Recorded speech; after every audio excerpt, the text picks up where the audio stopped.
जू बीछा सब उंद गया छिन, यक सूख्या मूंग रोट रहा छिन। उत्तराखंड की गढ़वाली भाषा के कवि जगदम्बा चमोला जी की ये पंक्तियाँ आपने जरूर सुनी होंगी, जिसमें वे पलायन के मुद्दे को बखूबी से अपनी कविता की पंक्तियों में उन्होंने अंगीकार किया है। मगर एक तरफ जहाँ पलायन उत्तराखंड के पहाड़ों की समस्या है, वहीं मुख्यमंत्री के भाषणों की माने तो रिवर्स पलायन के रूप में बदलता डेमोग्राफी चेंज भी अब हकीकत बनने लगा है।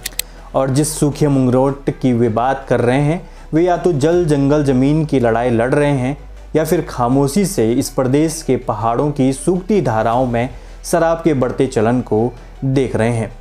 आज के इस साप्ताहिक कड़ी में हम बात करेंगे उत्तराखंड के महिलाओं की, जो शराब के खिलाफ विरोध कर रही हैं, बदलते उत्तराखंड के बदलते युवाओं की, मौसम की पहली बौछार और तबाही की, बढ़ते रोड एक्सीडेंट और साइबर अपराधों की, ऊर्जा निगम के स्मार्ट मीटरों के कमाल और बड़े विद्युत बिल की, चारधाम के कपाट खुलने से पहले यात्रा के मिजाज और घोड़े खच्चरों में फैली बीमारी की, पहाड़वाद, मैदानवाद और इस बीच लड़ाई में मुख्यमंत्री के बयान की, जन समस्या को कमर में ला दे नारों की और आपकी। नमस्कार, मैं दीपक और आप देख रहे हैं उत्तराखंड के तमाम खबरों, जन समस्याओं और राजनीतिक हलचलों की साप्ताहिक रिपोर्ट राजनीतिक घबरोल।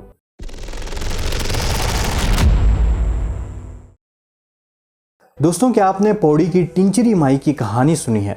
उत्तराखंड की वो महिला जिन्होंने शराब और टिंचरी के विरोध में प्रशासन और सरकार से वे लगातार लड़ती रही और जब बात राज्य स्तर से न बनी तो प्रधानमंत्री आवास तक चली गई इन विषयों को उठाने।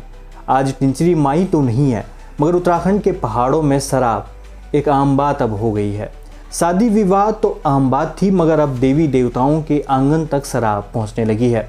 बेशक शराब से सरकार को करोड़ों का राजस्व मिल रहा हो, पुलिस महकमा भी सार्वजनिक और पवित्र स्थलों पर शराब और नशे के खिलाफ उन्होंने भी मोर्चा खोल रखा हो, मगर शराब का बढ़ता चलन प्रदेश की नस नस में घुस चुका है और इसी का विरोध करने बीते कई दिनों से उत्तराखंड के नैनीताल के पाटकोट और पौड़ी के सतपुली में शराब के खिलाफ विरोध हो रहा है।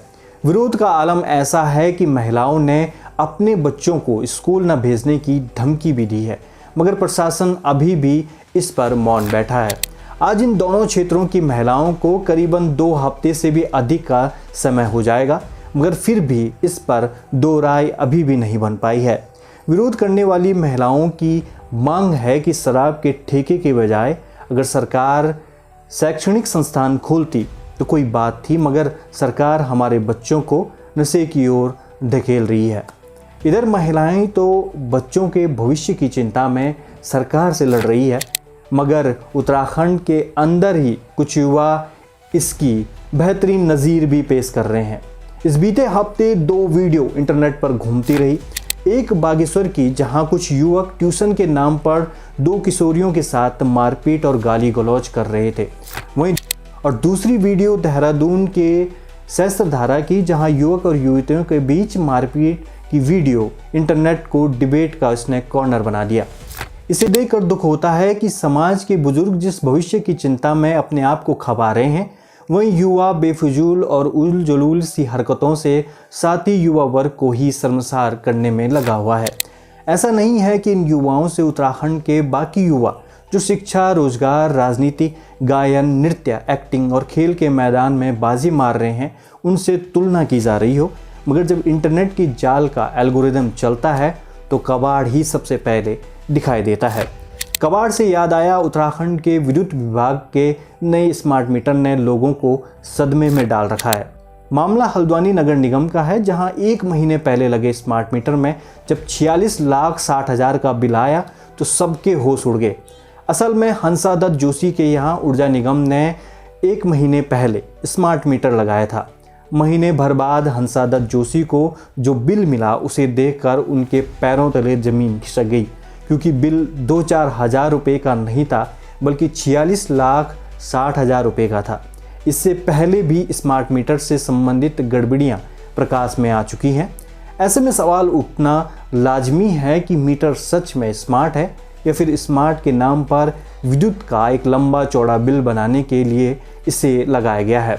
बिलों की बात करें तो उत्तराखंड में बिजली की दरें भी बढ़ गई हैं। उत्तराखंड विद्युत नियामक आयोग ने राज्य भर में घरेलू और व्यावसायिक समेत विभिन्न वर्ग के उपभोक्ताओं के लिए नई दरों की घोषणा की है। आयोग ने पिछले साल के टैरिफ के लिहाज से घरेलू उपभोक्ताओं के लिए 33 पैसे की दर से वृद्धि की है, व्यावसायिक उपभोक्ताओं के लिए 42 पैसे की वृद्धि, छोटी इंडस्ट्री के लिए 36 पैसे और बड़ी इंडस्ट्री के लिए 46 पैसे की बढ़ोतरी की है। उधर इलेक्ट्रॉनिक व्हीकल चार्जिंग स्टेशन में 65 पैसे की बढ़ोतरी सुनिश्चित की गई है, यानी अब 0 से 100 यूनिट तक उपयोग करने वाले उपभोक्ताओं के लिए 25 पैसे की बढ़ोतरी, 101 से 200 तक यूनिट खर्च करने वाले प्रति यूनिट 35 पैसे की बढ़ोतरी, 201 यूनिट से 400 यूनिट के बीच उपभोक्ताओं के लिए 45 पैसे की वृद्धि और 400 यूनिट से अधिक उपयोग करने पर 45 पैसे प्रति यूनिट की बढ़ोतरी हुई है। एक तरफ जहां बिजली के दाम बढ़ रहे हैं, वहां दूसरी तरफ कबाड़ी मीटरों ने उपभोक्ताओं की टेंशन बढ़ा दी है। टेंशन मौसम ने भी बढ़ा रखी है। बरसात से पहले इस हफ्ते जब मौसम बिगड़ा तो उत्तराखंड के कई इलाकों में तेज बारिश ने आफत खड़ी कर दी। एक तरफ जहां तेज बारिश चमोली के नंदप्रयाग और थराली में आफत बन के आई, वहीं बारिश के साथ ओलावृष्टि ने किसानों को मुश्किल में डाल दिया। बेमौसमी बारिश उत्तराखंड के विभिन्न पहाड़ी हिस्सों में औसत प्रतिशत से अधिक दर्ज की गई।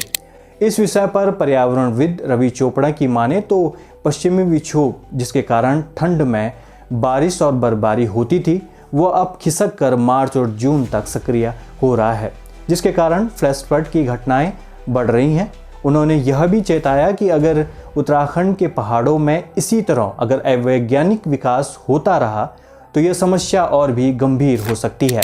खैर, अब इस बेमौसमी मूसलाधार बारिश को सरकार कैसे देखती है ये नहीं पता, मगर आने वाली चारधाम यात्रा के लिए ये एक बड़ी चुनौती बन सकता है। चारधाम यात्रा से याद आया कि कपाट खुलने से पहले ही ऑनलाइन चारधाम रजिस्ट्रेशन का जो पोर्टल खोला गया था, उसका आंकड़ा अब 12 लाख पहुंच चुका है और कपाट खुलने के बाद ये आंकड़ा और भी बढ़ सकता है। इधर शासन प्रशासन इसके प्रबंधन और सुरक्षा के लिए लोगों को भरोसा दिला रहे हैं। उधर चारधाम यात्रा के घोड़ा खच्चर चालकों को अलग ही डर सता रहा है। मामला है घोड़े खच्चरों में फैलने वाली ग्लैंडर्स बीमारी का, जो न सिर्फ संक्रामक है बल्कि ये इतनी गंभीर भी है कि इससे ग्रसित घोड़े खच्चरों को आइसोलेट करना या फिर इच्छा मृत्यु देना मजबूरी हो रही है। अखबारों की माने तो इसका मनुष्यों में भी संक्रमण का खतरा है। ऐसे में पशुपालन विभाग की रोग अनुसंधान प्रयोगशाला श्रीनगर की ओर से यात्रा में आने वाले घोड़े खच्चरों के ब्लड सीरम की जांच की जा रही है। एक तरफ जहां इन बीमारियों का संक्रमण हो रहा है, दूसरी तरफ प्रदेश में साइबर धोखाधड़ी और वित्तीय फ्रॉड बढ़ने लगा है। बीते दिनों साइबर फ्रॉड की चपेट में मसूरी के कपड़ा व्यापारी आ गए, जिनके साथ 1 करोड़ 17 लाख की ठगी की गई। झारखंड निवासी मनोज कुमार अग्रवाल से अपराधियों ने व्हाट्सएप ग्रुप के माध्यम से इन्वेस्टमेंट रिटर्न का लालच दिया और फेक रिटर्न्स का झांसा देकर उनसे करीबन 1 करोड़ 17 लाख रुपए ठग लिए। इससे पहले LUCC ने भी वित्तीय अपराध से उत्तराखंड की महिलाओं का करोड़ों पैसा लूट चुका है, मगर सरकार इस मामले में बचती नजर आ रही। सरकार जब तक इन वित्तीय मामलों की एक पाई जब तक लोगों के हाथों में नहीं रखती, तब तक धाकड़ जैसे संज्ञा का उपयोग बेमानी लगता है। खैर, उत्तराखंड पुलिस ने साइबर अपराधों के खिलाफ ऑपरेशन प्रहार भी शुरू कर दिया है, जो इन साइबर अपराधियों से बचा सकता है। खैर, प्रहार मुख्यमंत्री धामी भी कर रहे हैं। पहले मंत्री पद विस्तार की अटकलों पर लगाम लगाने से और दूसरा पहाड़वाद और मैदानवाद की लड़ाई के खिलाफ मुख्यमंत्री ने हरिद्वार में एक जनसभा में कहा कि पिछले कुछ समय में कुछ लोगों ने प्रदेश में एक दूसरे को बांटने का जो काम किया है, मैं उनसे यह कहना चाहता हूं कि हम सब उत्तराखंड के लोग एक हैं, एक उत्तराखंड है। यहाँ इस प्रकार की मानसिकता का कहीं कोई स्थान नहीं है। मगर इस वीडियो में इस व्यक्ति को देखिए जो सफ़ेद टोपी और सफ़ेद कुर्ता ओढ़ के पहाड़ के लोगों को रेफ्यूजी बता रहा है। और ये सीखा किन लोगों से, किन नेताओं से, उसका चिन्हीकरण भी जरूरी है, क्योंकि राजनीति के गलियारे बेलगाम जबान खुशहाल प्रदेश को नेतागिरी का अखाड़ा बना रहे हैं। खैर, एक तरफ जहां ये बातें हैं, वही राजनीति की एक दूसरी पिच पर फेंके गए नारे के नीचे जन समस्या दबती नजर आ रही है। ये थी राजनीति की बात और जन समस्याओं की बात। अब संवाद जरा आपसे। बीते कुछ महीनों से प्रदेश में रोड दुर्घटनाओं का सिलसिला बढ़ रहा है और बीते दिनों एक खबर भी आती है जिसमें एक रोड एक्सीडेंट में एक पूरा परिवार उजड़ जाता है। और वो क्यों हो रहा है? क्योंकि आधी रात यात्रा करना अब जैसे पहाड़ों में एक प्रथा बन गई है। कभी ओवर स्पीड दुर्घटना का कारण बन रही है, कभी शराब पीना दुर्घटना का कारण बन रही है और इन तमाम घटनाओं से लोगों की ज़िंदगियां जो हैं तबाह हो रही हैं। कृपया आप सबसे हाथ जोड़कर निवेदन है कि जब आपके साथ आपका परिवार या आपके जो पहचान के लोग सफ़र कर रहे हैं तो थोड़ा जिम्मेदार बन जाइए। सरकारों से सवाल तो होते रहेंगे मगर आपकी हरकतों पर आपसे सवाल कौन करेगा और आपको कौन ये सिखाएगा कि कैसे चलना है, कैसे नहीं चलना है। आप इन हादसों और इन बातों से क्या सीखेंगे ये कौन तय करेगा। और जब तक आप नहीं बदल जाते तब तक न सरकार की मंशा बदलेगी, नए बेलगाम हादसे और नए बढ़ते अपराध। तो कृपया सुधर जाइए। नमस्कार।